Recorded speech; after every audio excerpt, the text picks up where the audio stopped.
Welcome, fellow anglers, to the Good Karma Sport Fishing Podcast. I am Captain Ryan Van Fleet, your host here in the Florida Keys. Each week I bring you fishing tips, stories, gear reviews, and more to help you maximize your fishing trip, catch big fish, and overall have fun.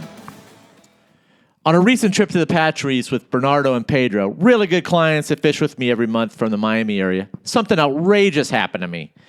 It was something that occurs on those viral videos, fish attacks human. So as Pedro was lifting this small mackerel into the boat, I was leaning over to, unhook the fish, and as I was doing this, a 40-plus pound Barracuda launched at my face like a Scud missile. Now, I somehow reacted quickly and moved my head and neck just enough so that it missed me. All this stuff happened so fast. Hell, I didn't even know I could move that fast. His mouth was wide open, and we were eye to eye. His teeth were pretty much glaring at me. Man, kudas have sharp teeth, guys. I have to say I almost lost it. I was freaked out. I was actually freaked out for a couple weeks after this happened when I was reaching over to pick fish out of pick fish off the hook when I was patry fishing. The kuda fell to the deck of the boat, and guys, I didn't want to kill this fish. So I launched him back into the water by just grabbing his tail, and I just launched him.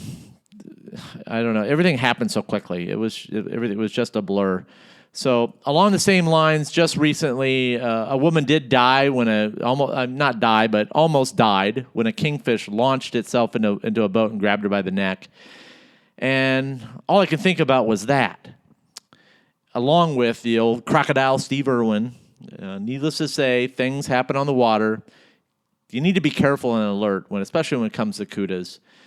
I have a safety checklist that I go over with everyone as I leave the dock about, what if something does happen to me? Now, I'm very grateful that I'm okay, and so are my clients.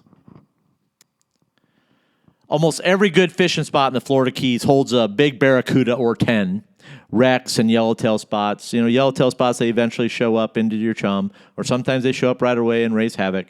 But barracudas are part of the natural reef balance. A few years back, the cuda population started shrinking. Who knows why? Some blamed it on overfishing, but the FWC did step in. Barracudas do make great deep drop bait, and guys are using them in their stone crab pots a lot. And they also make great yellowtail bait as well. So, like I said, the FWC stepped in and implemented some much-needed regulations on harvesting kudas. Now, the population is back on the rise this year. And, we had, with Hurricane Irma, there was a lack of fishing pressure, so maybe that's why they're back. But who knows? It's just a natural cycle of fish populations. When a barracuda enters the chum slick and starts destroying your snappers, the first thing guys will do is try to catch it and kill it. Now, believe it or not, this can actually hurt you when it comes to fishing for yellowtails, especially if you have a school of jumbo yellowtails behind the boat. I have seen yellowtail snappers literally shut down after harvesting the big barracudas from the chum slicks. True. It does happen. It happens quite frequently. So I quit killing them. It seemed to freak out the big yellowtails that I was catching, and I worked too hard to get these fish behind the boat and keep them there and keep them happy so my clients can harvest them. When I'm talking big yellowtails, guys, I'm talking 18 plus inches. It actually took me a long while to realize that I was hurting myself by taking the barracudas out of the chum slicks. So I finally quit doing so a few years back, and I'm so happy that I did this because my catch rate on big yellowtails went through the roof. Now, on the flip side, barracudas can raise havoc on a reef fishing trip for yellowtail snappers, especially when the big yellowtails are spawning. It takes up to 30 minutes or more to get the large yellowtail snappers chummed into the slick most of the time. The cost of the chum can be anywhere between $15 to $25 a block. Nowadays, to be competitive with other boats on the reef and to get really nice snappers for my clients, I always have to bring 75 pounds or more chum along with the oats. The costs add up, but that's what it takes to get the big fish. Now, if you're on a charter with a guy that brings 3 blocks of 5 pounds of chum, you're screwed. That guy is He guy has no clue what he's doing. So you need to like ask to get off the hook and go do something else immediately. Or if the charter captain takes you trolling for yellowtails, you're really screwed, guys.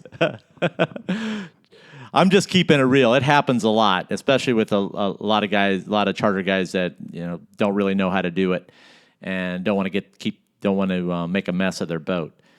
So, like I said, guys, I'm just keeping it real. A cuda is considered a thief. He costs me time and money by eating the big snappers my clients hook. My hardcore snapper clients want nothing to do with these cudas. In fact, they get pissed, as do all good snapper fishermen. Now, moving spots because a cuda is not an option when it comes to yellowtail fishing because there's going to be another cuda at the other spot. I guarantee it. Guys, I really don't like to mess with cudas as they have sea lice all over them and they just smell. They slime up the boat. They're just a messy fish. And, they're cool to watch jump, but, man, I don't like bringing them in the boat. It's a cool fish to get a photo of in the water, like I was saying, quick photo and release. Not to mention, they tear up the gear and slow down the process of catching edible yellowtails and mutton snappers. Now, if a client wants to catch a cuda, I still do that for them, but I go over the boat rules with them before I do so. I'm not really interested in what other charters do with the cudas or how they handle them. I just have my own rules. So, how does one get rid of a cuda thief from a chum slick without killing him and prevent him from stealing your hard-earned money without harvesting him? Everybody's got to eat, right? Including the cuda. Now, a couple ways I get rid of the cuda thief without killing him. One is by hooking him, and that can be tricky if you're new to fishing. Remember, he likes your big yellowtails and muttons, not the shitfish or the small yellowtails. He likes the expensive stuff, not the cheap stuff. The first thing I do is anticipate that the thief will show up. Eventually, either at the start of the trip or later. So as the chum slick is working, I let my clients catch a few big blue runners in the chum slick. Typically, they show up first in the chum. Then, we catch a few of these and we put them into the live well until this cuda thief makes his first move on a yellowtail. After he makes his first move, then what? You can do two things. First, you got to cut a live blue runner down the side and let him bleed just a little. You got to cut him first, guys. You got to get him to bleed before you put him in the water. Next, hook him on a wire stinger rig. Now, if you put out a blue runner without slicing him, the cuda is going to avoid him like the plague. But if you slice him, he's going to attack the blue runner, and you're going to put a hook in him. Bring him to the boat and release him. He's not going to eat for a while once you put some metal in his mouth.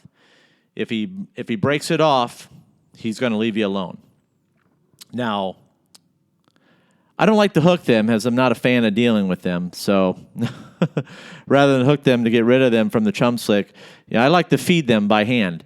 And feeding them by hand, I'm able to, get them full, and not to mention there's no hook on it. So, yes, cudas are going to fill up, guys, but you got to keep feeding them until they're done, and they get a little slow. Very true.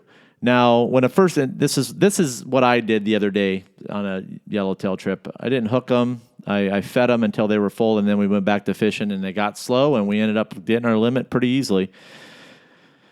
So when you first hook when a cuda first arrives in the slick, rather than grab the stinger rod and do all this stuff, I just start taking the large blue runners out of the live well, slice the side of the runners, and throw them at the cudas swimming in the chum slick.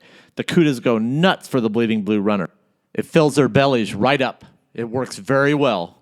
Now, sometimes you have to feed him a couple, depending on if he swallows the whole bait, swallows the bait or not. But something about feeding them those big blue runners gets them off your yellowtails. Who knows? All I know is that it works. And they usually leave me alone, or it slows them down. Now, they're still out there stalking and all that good stuff, but they're moving a little slow, and you're able to get those yellowtails past them. So, but remember, don't kill the blue runner. Just slice his side so he bleeds. And then the trick is that you got to throw the blue runner high up into the air and make him splash. That splash incites the Cuda to fire over to it, and he sees it, and it gets him into a frenzy. But if you just chalantly throw the blue runner into the slick, that's not going to work. So it may take you a couple times. But essentially, you're feeding the Cuda and filling his ass up so he leaves your yellowtails alone. If you don't believe me, throw a blue runner in the water, one cut versus one not cut, and watch what happens. Last thing, quick story and fishing tip. A commercial amberjack fisherman was just recently telling me last winter he was getting some nice amberjacks on live goggle eyes. And then another commercial guy came up and set up next to him with blue runners, right next to him. And the amberjacks basically switched off his gogs and started eating the blue runners.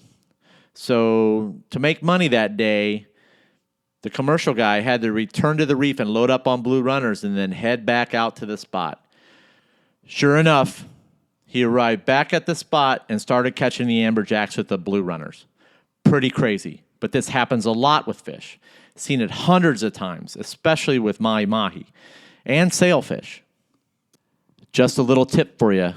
Those little nuggets are going to go a long ways if you put them in the back of your brain. So I hope that helps. Thanks for listening, and as always, please let me know if you have any questions. You can email me at goodkarmaryan@gmail.com. I'm going to be doing a question and answer podcast, so definitely email me. You can also find me on Facebook at Good Karma Fishing Charters, Instagram at Good Karma Sport Fishing _FL Keys. And please also share this podcast with a fellow angler and check out my website, goodkarmasportfishing.com. And sign up for my monthly newsletter and free fishing tips. I aim to provide you with fishing tips and information so you can make the best out of your time fishing. Thanks for listening, and remember, anytime you're fishing, it's all good.